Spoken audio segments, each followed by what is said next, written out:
Bismillahirrahmanirrahim. Assalamualaikum warahmatullahi wabarakatuh. Perkenalkan, nama saya Al-Ghifari Tutupo, NIM 1911051. Jadi di sini saya akan memaparkan materi saya tentang pembagian lafaz dalam mencari petunjuk makna.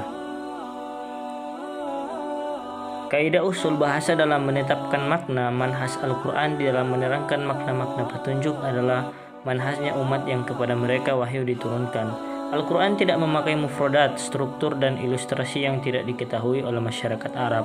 Tidak didapatkan dalam Al-Quran kalimat yang tidak dipakai oleh masyarakat Arab, ataupun struktur kalimat yang sulit dipahami oleh masyarakat Arab secara keseluruhan.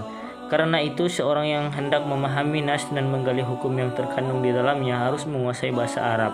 Lebih jauh lagi, ia harus memahami detil-detil idiom atau ibrah dalam bahasa Arab beserta pengertiannya. Kemudian yang kedua adalah lafaz dari segi kejelasan artinya.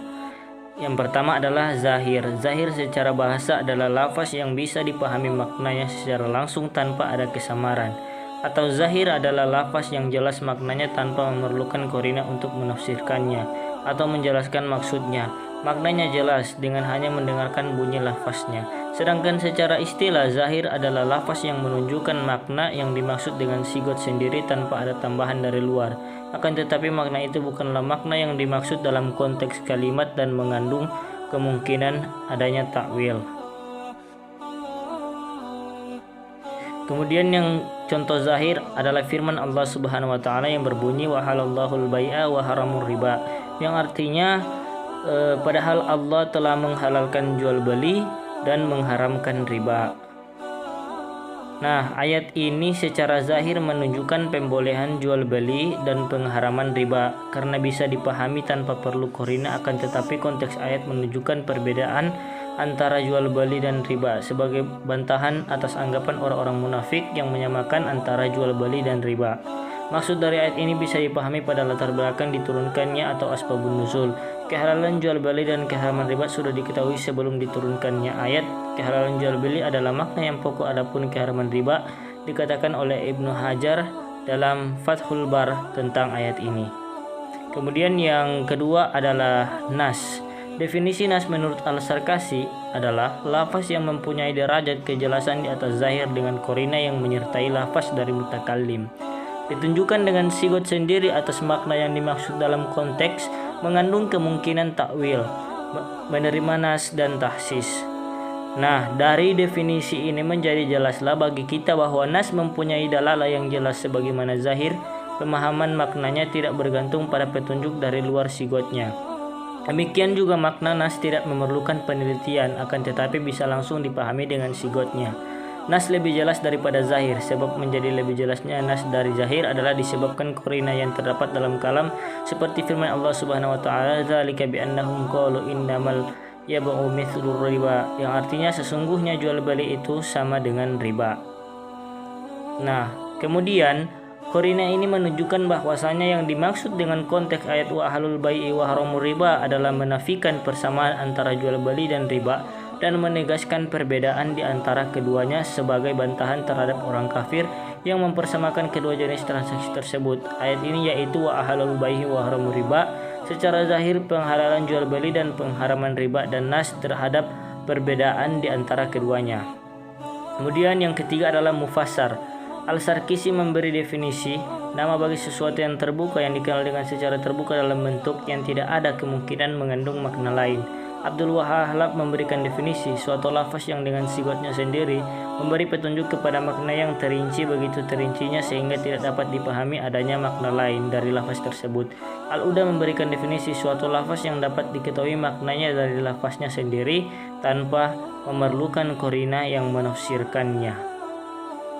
Nah, kemudian dari definisi-definisi yang dipaparkan menjadi jelaslah bagi kita bahwa hakikat lafaz mufassar itu, yang pertama penunjukannya terhadap makna jelas sekali, kemudian penunjukannya itu hanya dari lafaz sendiri tanpa memerlukan korina dari luar. Kemudian karena terang dan jelas dan terinci maknanya, maka tidak mungkin untuk ditakwilkan. Nah, adapun contohnya firman Allah tentang had zina, azaniyatu wazani fajalidu kulla wahidin minhum min jaldatin, yang artinya perempuan yang berzina dan laki-laki yang berzina, maka deralah tiap seseorang dari keduanya 100 kali derah. Quran surah An-Nur. Dan adapun tentang had dan kazaf, firman Allah Subhanahu wa taala yang berbunyi wa qatilul musyrikina kafatan kama yaqtilunakum kafatan wa'lamu annallaha ma'al muttaqin, yang artinya dan pergilah kaum musyrikin itu semuanya sebagaimana mereka pun memerangi kamu semuanya, dan ketahuilah bahwasanya Allah beserta orang-orang yang bertakwa.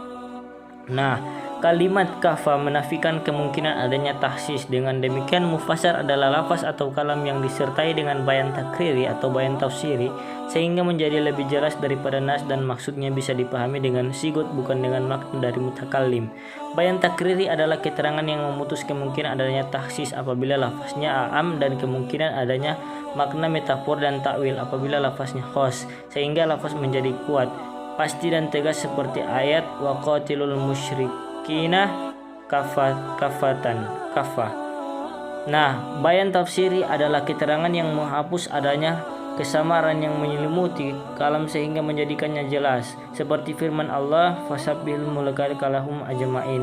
Nama malaikat bersifat umum yang memungkinkan adanya tahsis karena ia adalah lafaz jamak mu'araf dengan huruf lam, hingga mengindikasikan am, akan tetapi mengandung kemungkinan tahsis adanya sebagai malaikat yang tidak maksud, tetapi adanya lafaz hilanglah kemungkinan itu. Nah, kemudian yang terakhir adalah al-muhkam.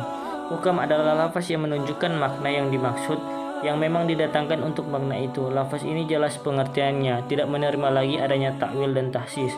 Bahkan terkadang disertai dengan ungkapan yang menunjukkan bahwa lafaz itu tidak menerima adanya nasak, seperti sabda Nabi Shallallahu Alaihi Wasallam, yaitu terus menerus sampai hari kiamat, dan seperti firman Allah, dan janganlah kamu menerima kesaksian mereka buat selama-lamanya. Quran surah An-Nur ayat 4. Kemudian al-muhkam lebih kuat daripada al-mufassar, tapi tidak lebih terang dikatakan demikian karena al-muhkam tidak menerima nasak, sementara al-mufassar menerima. Tidak menerima al-muhkam terhadap nasak tidak mempengaruhi kejelasan lafaznya, sebab ketidakmenerimaan nasak bukan bersumber dari zat nas, akan tetapi dari sebab yang lain. Oleh karena itu al-muhkam lebih kuat dari lafaz-lafaz yang lain. Kemudian ada dua perkara yang menjadi sebab al-muhkam tidak menerima nasak baik pada periode Rasulullah maupun sudah beliau wafat, yaitu yang pertama adalah satu, nas muhkam yang mempunyai makna yang tidak mungkin berubah seperti hukum-hukum pokok agama, antara lain iman kepada Allah Subhanahu wa taala, malaikat-malaikatnya, kitab-kitabnya, rasul-rasulnya, dan iman kepada hari akhir, iman kepada sifat-sifat Allah Subhanahu wa taala. Kemudian yang kedua, nas yang mengandung kemungkinan nas baik pada lafaz maupun pada maknanya. Akan tetapi kemungkinan tersebut sirna karena meninggalnya Rasulullah sebelum ada keterangan tentang nasaknya. Nas yang demikian masuk pada muhkam li ghairihi. Sekian dan terima kasih. Wassalamualaikum warahmatullahi wabarakatuh.